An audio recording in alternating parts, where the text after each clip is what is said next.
So guys chapter 6 practice set के लिए मैं एक नया फोल्डर बनाऊंगा, इसको बंद करता हूं और यहाँ पर चैप्टर 6 प्रैक्टिस सेट के लिए एक नया फोल्डर बनाता हूं, चैप्टर 6 PS। और यहाँ पर हम क्या करने वाले हैं कि चैप्टर 6 का पहला क्वेश्चन करेंगे। तो शिफ्ट राइट क्लिक करके VS कोड में इसको खोल लूंगा और पहला प्रॉब्लम जो है सॉल्व करूंगा, जो कि है write a program to find the greatest of 4 numbers entered by the user. तो हम यहाँ पर क्या करेंगे, बड़े आराम से इस क्वेश्चन को समझते हुए सॉल्व करेंगे। ठीक है, प्रॉब्लम 1.py और यहाँ पर हमारे पास 4 नंबर्स हैं। तो मैं कहूँगा a is equal to int input और मैं सिंपली यहाँ पर क्या करूँगा कि लिख दूंगा एंटर नंबर 1। ठीक है, एंड यहाँ पर मैं आप लोग को स्क्रीन कास्ट मोड टॉगल करके दिखाता हूँ कि मैं कैसे डुप्लीकेट कर रहा हूँ। एंड इसको मैं एक काम करता हूँ, A1 A2 A3 A4 कर देता हूँ और इसको मैं यहाँ पर 2 3 और 4 कर देता हूँ। 4 नंबर्स हमारे पास है, A1 A2 A3 A4। हमें पता करना है चारों में से सबसे बड़ा कौन सा है। तो मैं यहाँ पर एक इफ स्टेटमेंट लगाऊंगा और मैं कहूँगा if A1 is greater then A2 and A, और मैं यहाँ पर एंड लिखूंगा ऐसे, and A1 is greater then A3। ठीक है, एंड और मैं यहाँ पर लिखूंगा क्या, A1 is greater then A4। इसका मतलब क्या हुआ, ग्रेटेस्ट नंबर कौन सा है, प्रिंट करूंगा मैं यहाँ पर नंबर इज A1। ठीक है, और कोलन लगाकर A1 को मैं प्रिंट भी कर दूंगा। ठीक है, तो मैं कह दूंगा कि भाई A1 हमारा ग्रेटेस्ट नंबर है। लेकिन अगर यही चीज़ A2 के साथ होती है, यानी कि जो A2 है हमारा, मैं यहाँ पर A2 कर देता हूँ, A2 कर देता हूँ यहाँ पर, A2 हमारा A1 से भी बड़ा है, A3 से भी बड़ा है और A4 से भी बड़ा है, तब हम क्या करेंगे, ग्रेटेस्ट नंबर इज A2 कर देंगे। ठीक है, तो हमारा A2 ग्रेटेस्ट नंबर हो जाएगा। लेकिन अगर हमारा यहाँ पर इफ, और मैं यहाँ पर LF लिखूंगा क्योंकि इन चारों में से एक चीज़ मुझे करनी है, LF करना है मुझे। तो A1 अगर बड़ा है, A2 अगर बड़ा है, फिर इसके बाद आएगा A3 अगर बड़ा है A1 A2 और A4 से, तब क्या होगा, A3 हमारा ग्रेटेस्ट होगा, वरना हमारा क्या ग्रेटेस्ट होगा, वरना हमारा A4 ग्रेटेस्ट होगा। अच्छा, एक चीज़ आपको दिखाना चाहता हूँ कि अगर हम एल्स ना भी लगाए ना, सिर्फ LF भी रखें ना, तब भी एक वैलिड प्रोग्राम होता है। तो मैं अगर यहाँ पर A4 कर दूँ, यहाँ पर A4 कर दूँ और यहाँ पर A4 ग्रेटर देन A3 कर दूँ, यानी कि A4 बड़ा है A1 से भी, A2 से भी और A3 से भी, तब A4 विल बी ग्रेटेस्ट। ठीक है, तो आ जाओ इस प्रोग्राम को टेस्ट करते हैं और फिर समझेंगे कैसे मैंने लिखा। इसको रन करो और रन करने के बाद मान लो मैंने एक लिया 1, एक लिया 2, एक लिया 3, एक लिया 4 और greatest number is A4 colon 4 आ गया। ठीक है, दोबारा अगर मैं चलाऊँ, कुछ और नंबर्स मैं यहाँ पर एंटर करूँ, मान लो मैं नेगेटिव नंबर्स भी एंटर कर दूँ यहाँ पर और ये करूँ, तो यहाँ पर ये मुझे बता रहा है ग्रेटेस्ट नंबर इज A3 2 3 4 3। ठीक है, तो आप देख सकते हो इसने मुझे बता दिया कि कौन सा नंबर ग्रेटेस्ट है और कौन सा नहीं है। ठीक है, समझते हैं दोबारा से इसको। सबसे पहले मैंने A1 A2 A3 और A4 को as an input from the user लिया यूजिंग इनपुट फंक्शन, क्योंकि मैं जानता हूं कि इनपुट फंक्शन का आउटपुट एक स्ट्रिंग होता है, इसीलिए मैंने उसको टाइप कास्ट किया, यानी कि चेंज किया उसका type from string to int. चारों नंबर्स मेरे पास इंटीजर के फॉर्म में आ गए। फिर मैंने देखा कि अगर A1 सारे नंबरों से बड़ा है तो A1 सबसे बड़ा है, अगर A2 सारे नंबरों से बड़ा है, यानी बचे हुए नंबर्स क्योंकि A1 A3 और A4 हैं, तो A2 सबसे बड़ा है। अगर A3 बचे हुए बाकी नंबर से बड़ा है तो A3 बड़ा है। अगर A4 बचे हुए सारे नंबर से बड़ा है तो A4 बड़ा है। सिंपल एज दैट यार, सिंपल एज दैट।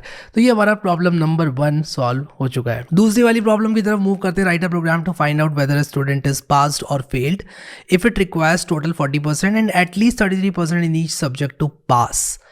और 3 सब्जेक्ट्स हमें एज्यूम करने हैं और जो मार्क्स है वो यूज़र बताएगा। तो क्या है कि हमें 3 सब्जेक्ट्स में एक स्टूडेंट के मार्क्स को इनपुट लेना है और वो इनपुट लेने के बाद हमें देखना है कि सारे सब्जेक्ट्स में इंडिविजुअली 33% होना चाहिए, यानी कि हर सब्जेक्ट में 33% होने चाहिए, 100 में से 33 होने चाहिए। और टोटल अगर हम निकालें परसेंटेज तो 40% मार्क्स होने चाहिए। अगर आपको नहीं पता परसेंटेज कैसे निकालना है, देखो मैं बहुत आराम से बताऊंगा। ठीक है, बहुत ज़्यादा आराम से, क्योंकि यार मेरा यहाँ पर उद्देश्य ही है आप लोग को समझा देना पाइथन, और अगर उसके बीच में छोटी मोटी मैथ्स वगैरह आ रही है तो वो समझाना भी मैं अपना काम समझता हूँ। तो मैं क्या करूँगा, मार्क्स 1 करूँगा, इंट ऑफ इनपुट। ये जो इंट ऑफ इनपुट है ना, इसकी तो आप गांठ बांध लो। ठीक है, एकदम गांठ बांध लो कि भाई इंट लगाने लगाना जब भी नंबर हमें लेना है तो। ठीक है, एंटर मार्क्स 1। ठीक है, एंड सेम चीज़ करेंगे मार्क्स 2 और 3 के साथ भी। तो यहाँ पर मैं मार्क्स 2 कर दूंगा, ऑल्ट दबा के मैं मल्टी कर्सर फंक्शनैलिटी यूज़ कर रहा हूँ VS कोड की। ऑल्ट दबाऊंगा, जहाँ जहाँ क्लिक करूंगा वहाँ कर्सर आ जाएगा। देखो मैंने यहाँ पे कर लिया। अब इसको 3 करूंगा तो दोनों तरफ में 3 कर सकता हूँ। मैं 50 कर्सर्स भी लगा सकता था। ठीक है, बहुत ही बढ़िया। अब मार्क्स 1, मार्क्स 2, मार्क्स 3 हमारे पास आ चुके हैं। सबसे पहले हम क्या करेंगे, चेक फॉर टोटल परसेंटेज, जो कि 40% होनी चाहिए। तो हम क्या करेंगे, ये मार्क्स आउट ऑफ 100 है हमारे, ठीक है, हम एज्यूम कर रहे हैं मार्क्स आउट ऑफ 100 है हमारे।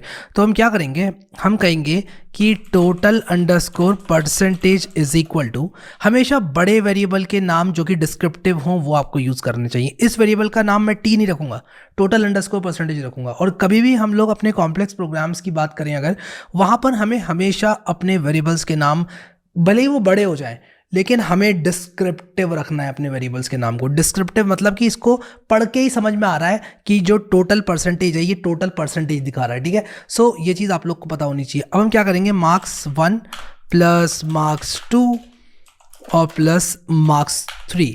अब देखो एक ट्रिक आपको दिखाता हूँ। अगर मैं M3 लिखूंगा तो उसने ऑटोमेटिकली मुझे मार्क्स 3 सजेस्ट कर दिया। यहाँ पर VS कोड मुझे बता रहा है कि मैंने मार्क्स 3 इसलिए सजेस्ट किया क्योंकि आपने M3 लिखा है और मार्क्स 3 नाम का वेरिएबल का M मैच हो रहा है और 3 मैच हो रहा है। देखो M और 3 हाईलाइटेड है। ये बातें कोई बताता नहीं है, मैं आपको निटी ग्रिटीज के साथ समझा रहा हूँ चीज़ें।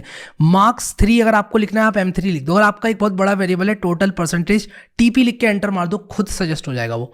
मैं आपको दिखाता हूँ, जैसे मान लो मुझे टोटल परसेंटेज लिखना है, TP लिखूंगा, एंटर मारूंगा, आ गया। देखो, तो बड़े वेरिएबल के नाम से लिखो और VS कोड जैसी ID का इस्तेमाल करो, आपको डेफिनेटली हेल्प होगी। अब टोटल परसेंटेज क्या होगा, इन तीनों को डिवाइडेड बाय 300, ठीक है। देखो तीनों जो मार्क्स हैं मेरे उनको सम किया, देखो टोटल मार्क्स आपके जितने आए और टोटल जितने मार्क्स हैं, 3 सब्जेक्ट के 100 300 हो गए, ठीक है।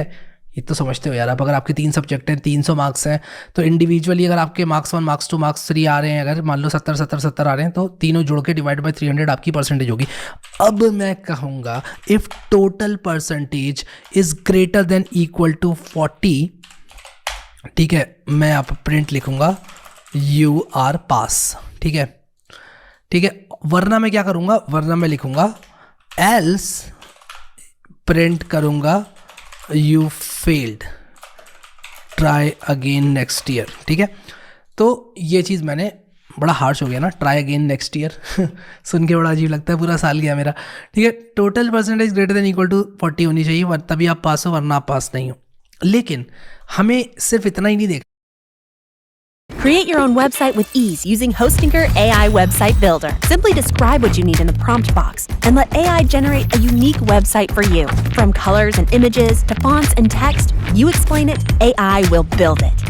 Keep what you like, discard what you don't. Customize it all with the easy drag and drop editor. Hit go live when you want to launch your new website and get ready to be discovered on Google. Go online with ease with 24/7 live customer support and a 30-day money-back guarantee. Start using Hostinger AI Website Builder today. Hostinger. 3, 2, online.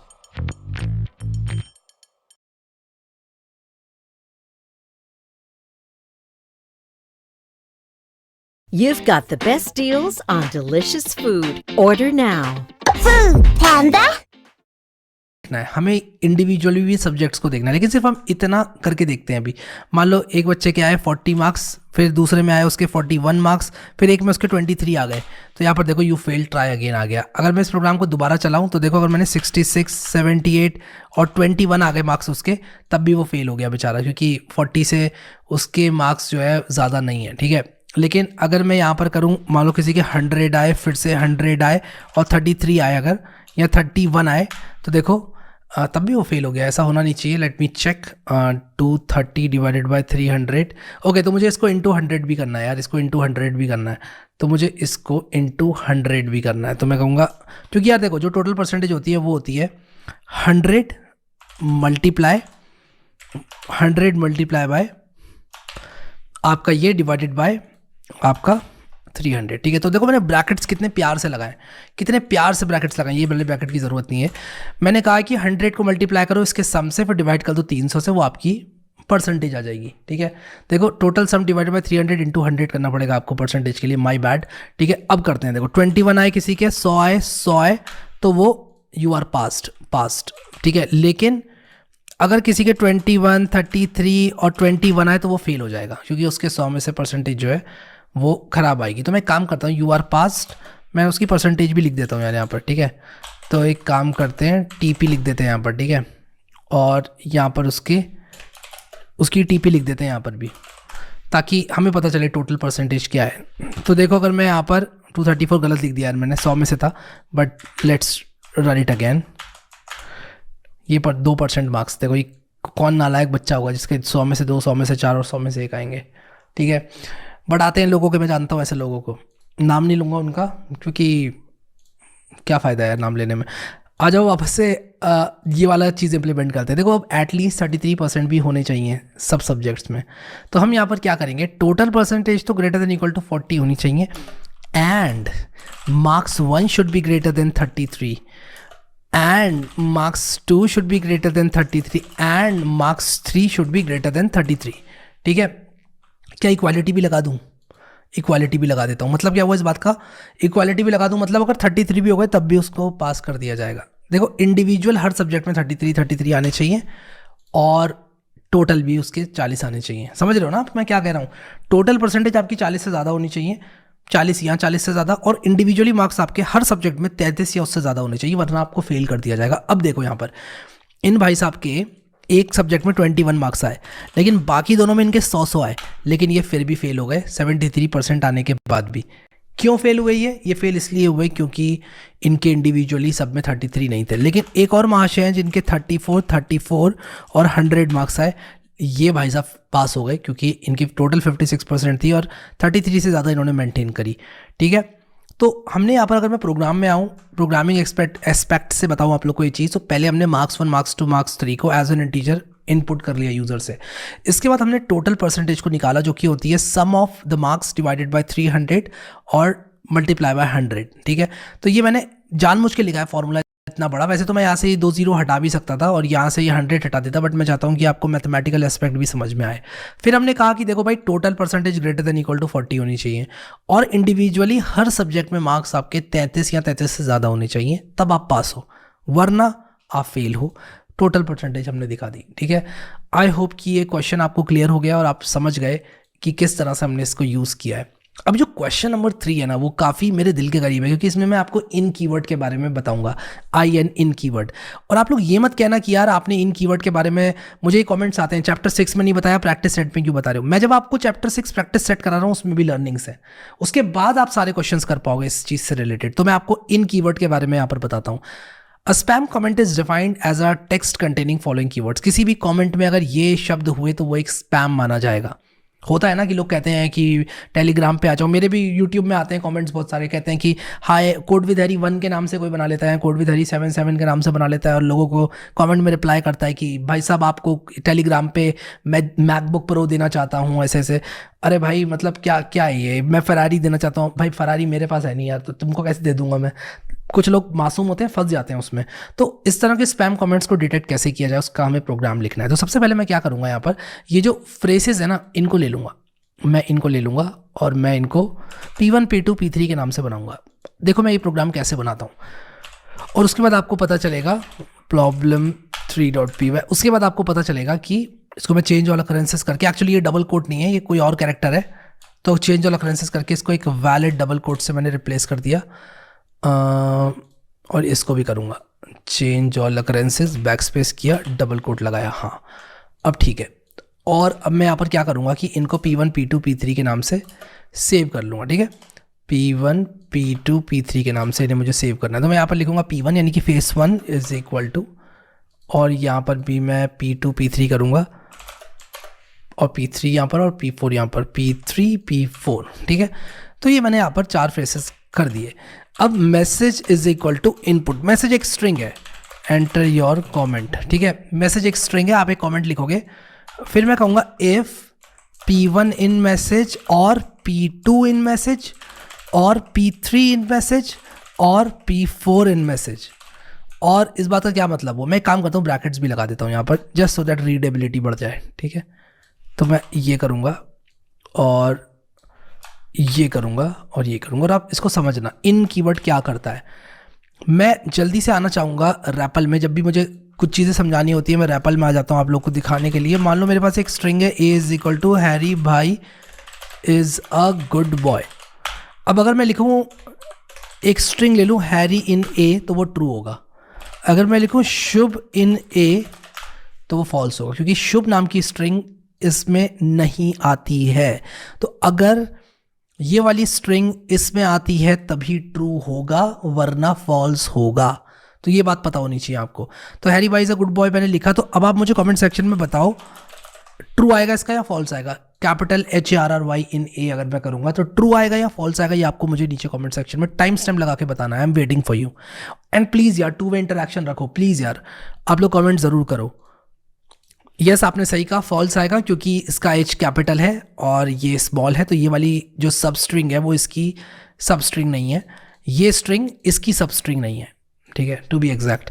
ये string इसकी सब string इसलिए नहीं है क्योंकि इसका H capital है, इसका H स्मॉल है। I hope that is clear. और इसको बंद करके अब मैं आपको वापस से क्वेश्चन में लेकर आता हूँ। कोलन लगा के एंटर मारूंगा और यहाँ पर मैं प्रिंट लिखूंगा this is a spam, this comment is a spam. वरना क्या होगा, एल्स प्रिंट करूंगा और मैं लिखूंगा यहाँ पर comment is not a spam. तो हमने एक तरह का स्पैम फिल्टर बना दिया यहाँ पर। इसी तरह के लॉजिक्स लिखे जाते हैं गाइस, इसी तरह के लॉजिक्स यूट्यूब वगैरह में लिखे जाते हैं, यूट्यूब के बैक एंड वगैरह में कि भाई कौन से को स्पैम मार्क करना है, कौन से को नहीं करना है। काफ़ी सिमिलर इस तरह से लिखे जाते हैं। चलो इसको चलाते हैं। कॉमेंट लिखो, hey I am good please buy now. This comment is a spam आ गया। क्यों? क्योंकि इसमें बाय नाउ था।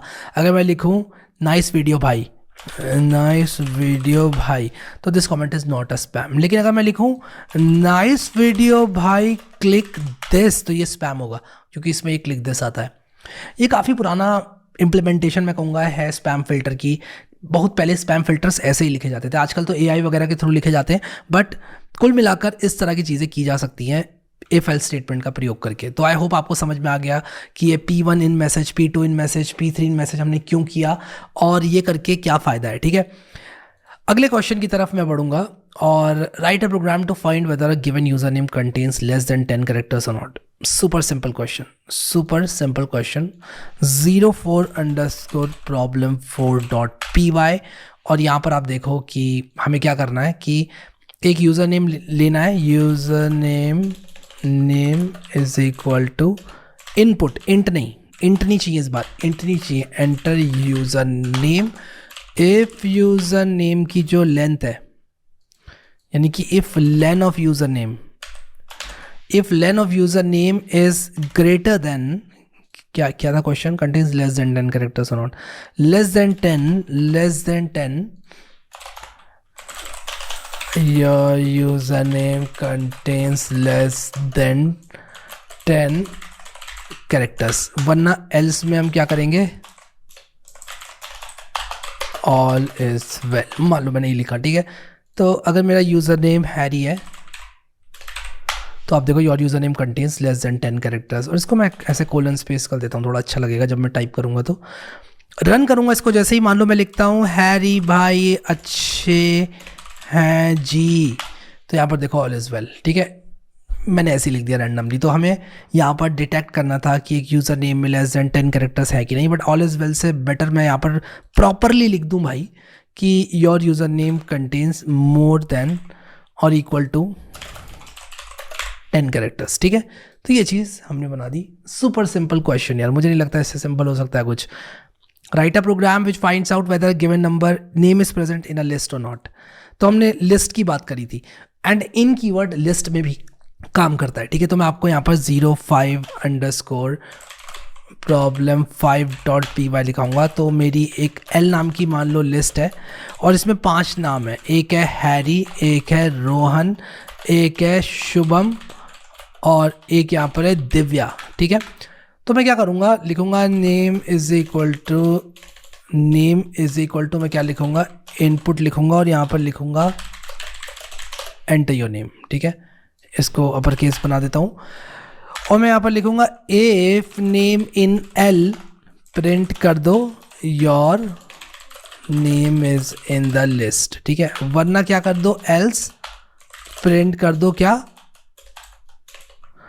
प्रिंट कर दो your name is not in the list, ठीक है। बढ़िया, your name is not in the list यहाँ पर आ गया। रन करते हैं इस प्रोग्राम को और यहाँ पर मैं हैरी लिखूंगा अगर कैपिटल H के साथ तब ये मुझे दिखाएगा your name is in the list. लेकिन अगर मैं यहाँ पर लिख दूंगा रोशनी, तो Roshni is not in the list, Roshni नहीं है इसमें। अगर मैं यहाँ पर लिख दूँ मान लो शुभ, शुभ नहीं है इसमें। कैपिटल एस से शुभम लिखूंगा तब your name is in the list आएगा। लेकिन अगर मैं दिव्या को स्मॉल लेटर्स में लिखूंगा तब भी यहाँ पर आएगा your name is not in the list, क्योंकि Divya in lower case is not in the list. Divya का डी कैपिटल करूंगा अगर, तब जाके ये मुझे बताएगा कि Divya is in the list, जैसे कि आप देख सकते हो यहाँ पर your name is in the list आ गया। तो ये भी एक सिंपल क्वेश्चन था। अगर आपको लिस्ट के साथ इन कीवर्ड यूज़ करना आता है तो लिस्ट के साथ भी हम इन कीवर्ड यूज़ कर सकते हैं, स्ट्रिंग के साथ भी हम इन कीवर्ड यूज़ कर सकते हैं। अब आपको इन कीवर्ड के बारे में भी पता है, बहुत इंपॉर्टेंट कीवर्ड है ये। Write a program to calculate the grade of a student from his marks from the following scheme. तो एक स्कीम दी हुई है कि भाई 90 से 100 मार्क्स आए तो EX ग्रेड लगेगा, 80 से 90 आए तो A ग्रेड लगेगा, 70 से 80 आए तो B लगेगा। ये IIT खड़गपुर में ऐसे लगाया जाता है ग्रेड, ठीक है। लेस देन 50 पे फेल हो जाते हैं और इसको बोला जाता है फक्का लग गया, इसको EX लग गया बोलते हैं, इसको A लग गया, और ये होता है, ठीक है, कुल मिला के। तो D के बाद P होता है एक्चुअली, फिर F होता है, बट अगेन हम लोग इसी स्कीम के साथ करेंगे।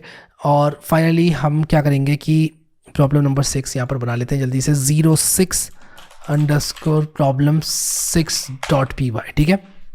तो हम क्या करेंगे कि मार्क्स इज इक्वल टू लिखेंगे int input enter your marks, ठीक है।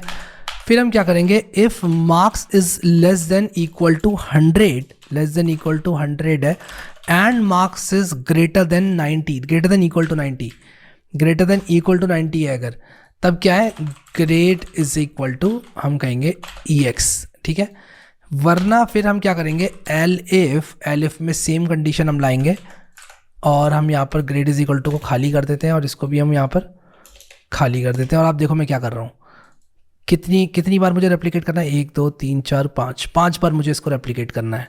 तो मैं इसको सेलेक्ट करूँगा और इस तरह से 1 2 3 4 यानी टोटल 6 बार मुझे करना है इसको। अरे और बार करना होगा तो देख लेंगे। तो यहाँ पर मैंने 10 लिखा, फिर 9 लिखूंगा, फिर 8 लिखूंगा, फिर 7 लिखूंगा, 7 0, फिर 6 लिखूंगा, 6 लिखूंगा, फिर 5 लिखूंगा।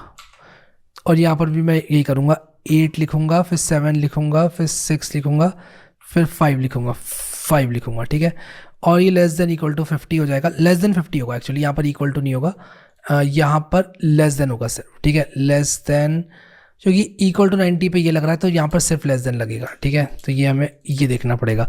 ग्रेड इज इक्वल टू यहाँ पर F हो जाएगा, यहाँ पर हो जाएगा A, यहाँ पर हो जाएगा B, यहाँ पर हो जाएगा C, यहाँ पर हो जाएगा D।